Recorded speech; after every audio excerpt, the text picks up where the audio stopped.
morning guys. Ito po. Oops! Subscribe po muna. Magandang umaga po. Nandito po tayo ngayon sa ginagawa nating bakuran. Ito po yung trabahong ginagawa nila si June sa magaling na mason. Bali plastering po tawag natin dito.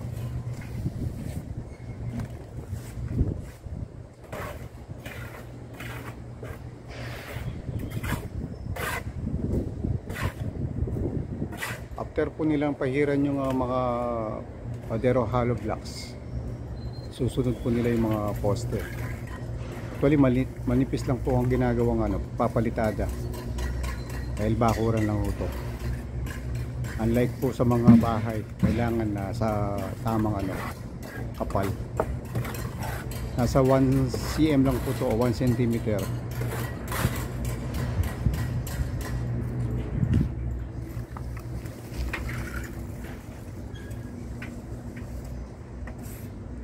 Pangatlong araw na po nila ngayon to nagpalitada. Dalaw po sila. Ito po yung natapos nila.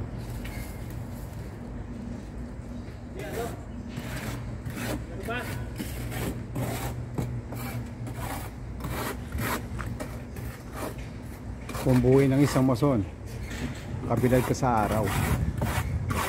Diti isang araw ang init. Pero medyo malamig naman po ngayon dahil January pa po Hindi po ka makapag summer, mainit.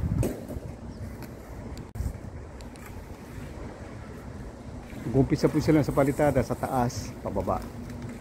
Gaya po nito. Tapos ang kalalabasan po yun pag nabuo na.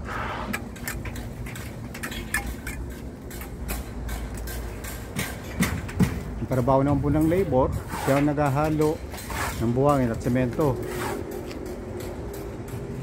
Yun po ay si Jeff. Papalitada po natin, plastering, si Jude.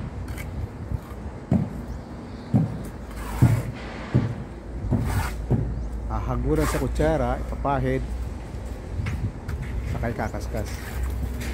Saka po nila pinapantay yung mga medyo naka-alon o nakabukol sa pader.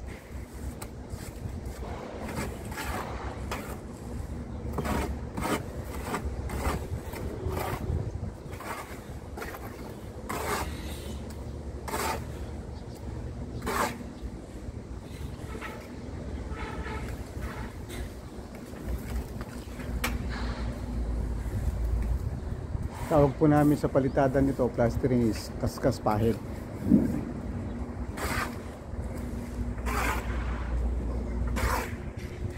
Hagod palitada.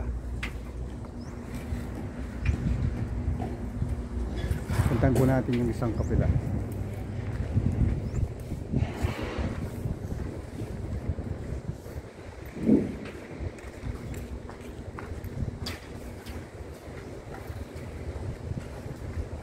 Po ang kabilang side ng na-plasteran namin bakod.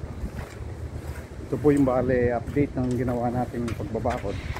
Meron din po siyang isang labor at isang mason.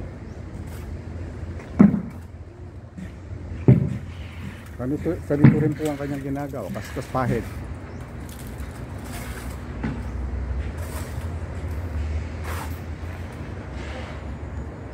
Ganito lang po kasimple ang pagpapalitada o plastering. Pag medyo tuyo po yung pader, kailangan po munang basahin para kumapit ng gusto yung semento o halong palitada.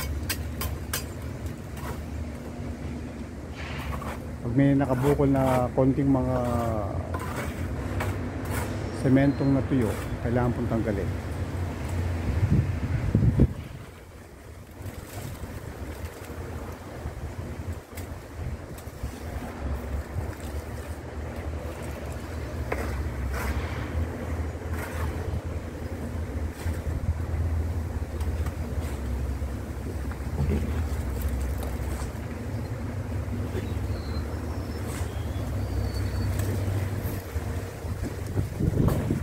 Tapos inaabag din po namin yung mga PVC para sa electrical sa taas.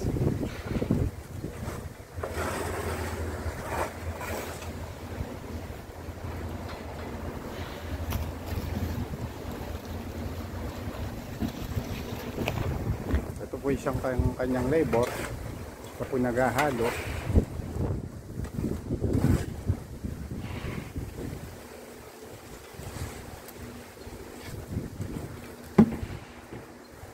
Yung palitada pong ginagamit na concrete mix na semento at buhangin na pino, hinahalo din po nila sa concrete mixer.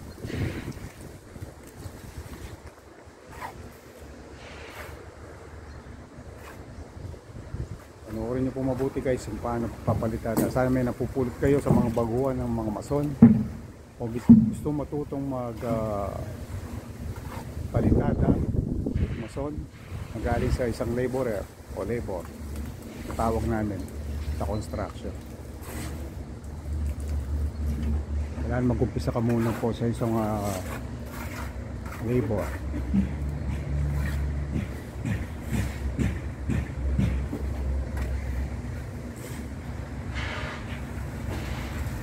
Tawag nila ng kaskas pahit sa palitada.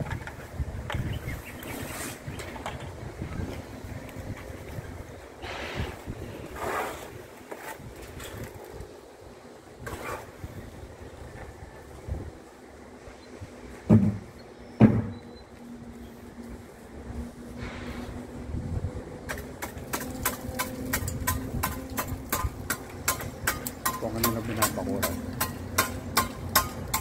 Halos nakabakot na po kabuuang lote. Plastering na lang po tayo mga kayabe.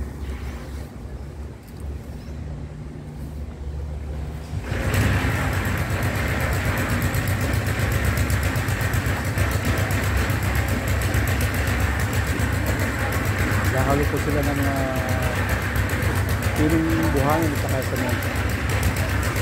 Ibusan na po sila ng plaster.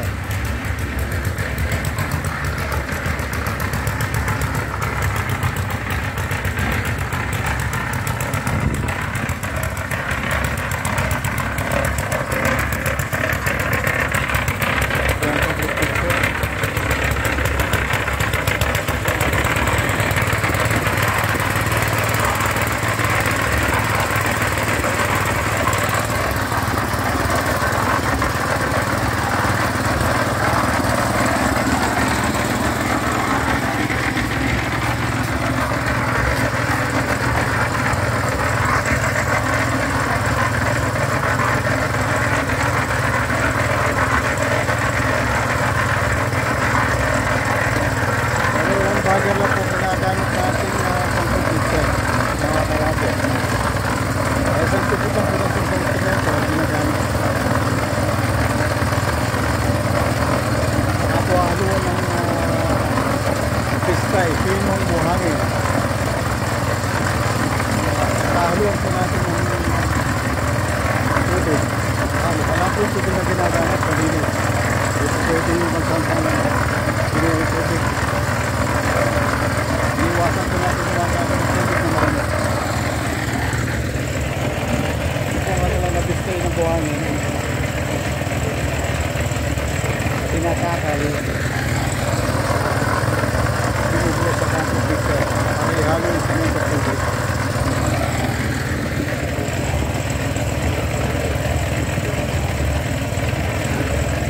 Ang trabaho ng isang laborer.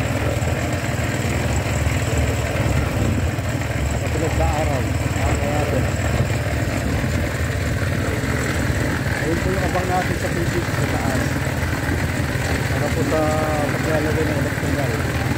Ilalagay na po yung ilaw.